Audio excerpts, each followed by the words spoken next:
Now, in today's breakdown, we are going to be taking a look at the war that's about to unfold in Chicago, a couple of new things in and around the world of power, along with some quotes from Gary Lennon. But for those who don't follow me on social media or are not on social media full stop, I did post this over on X. The Crew Has It podcast is officially returning on January the 20th, which is 4 days after the finale of Force Season 3, and I did also mention, this also does seem very conveniently timed. Why are they just returning now, just days after the finale of Force?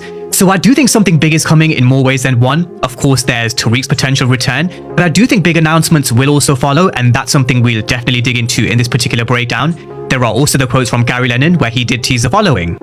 There is a potential of pulling threads forward into another world, but it will be different. It will be its own animal. And on the ending of episode 10 specifically, he mentioned, the great thing about our finale is that we end it providing the audience a number of questions of where the hell are they gonna go? So that was Gary Lennon teasing by the end of episode 10, we're going to be asking the question, where the hell are they going to take the storyline from here? And I don't think it's just going to be the question and storylines around Tommy, Tariq and D-Mac. Combining both quotes together and the loose threads, the question of where the hell are they going to go, the Crew Has It podcast conveniently returning shortly after Force's finale, I do think Gary Lennon will open up a lot of doors for the future of the world of power, which I do think will come with announcements post episode 10. I'm sure the hint of the Crew Has It podcast being back, the articles will come flooding through about what's coming next.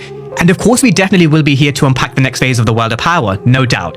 With that being said, I do think those two quotes from Gary Lennon sets the perfect foundation going into a couple of key topics for this breakdown around where they end current open plot points. So without further ado, let's get into all things Janod, which will then act as a segue into the Crew Has It returning and Gary Lennon's quotes. Now, I do think first thing first for episode 10, when we do enter the first moments, I do think we need to see the reaction to Diamond's death, very much like the beginning of episode 9, where we saw Tommy taking care of JP's funeral arrangements, D-Mac's initial reaction, and his reaction throughout episode 9, which was very raw and full of emotion. I think we need to see how Janod and CBI react as a whole to Diamond's death, because this really was a big moment. The leader of their organization and one half of CBI, a big name, has died in the world of Force and in Chicago, so it definitely will hit them and impact them in all sorts of different ways, from their organization, the way they conduct business, their relationships, how people now perceive CBI in the streets.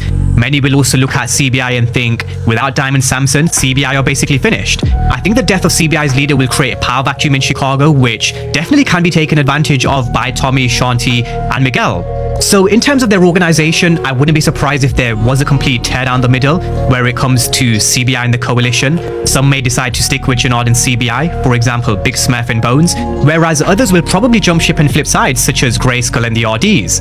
We have to remember Diamond was someone who was able to keep the peace and relationships in order, albeit towards the end he was acting quite reckless and drunk himself. He was somewhat able to tell Grayskull and the RDs, just take a step back, let the Marquez cartel deal with Tommy. There's also the Assyrians. They initially told Tommy that they were staying on board with the coalition, but what about now that Diamond is dead? I do think a lot of crews and organizations under the coalition will think twice under Janod's leadership because he doesn't have the same impact as Diamond did. And we know throughout the 48 laws of power, respect is a big part of this game. If you lose that, what hopes you have leading what used to be the largest coalition in Chicago? When it comes to the leadership of Janod, we've also seen characters like Grayskull step up to him and challenge his authority, and I do think that's going to be one of the main issues going into episode 10 early on for Janod.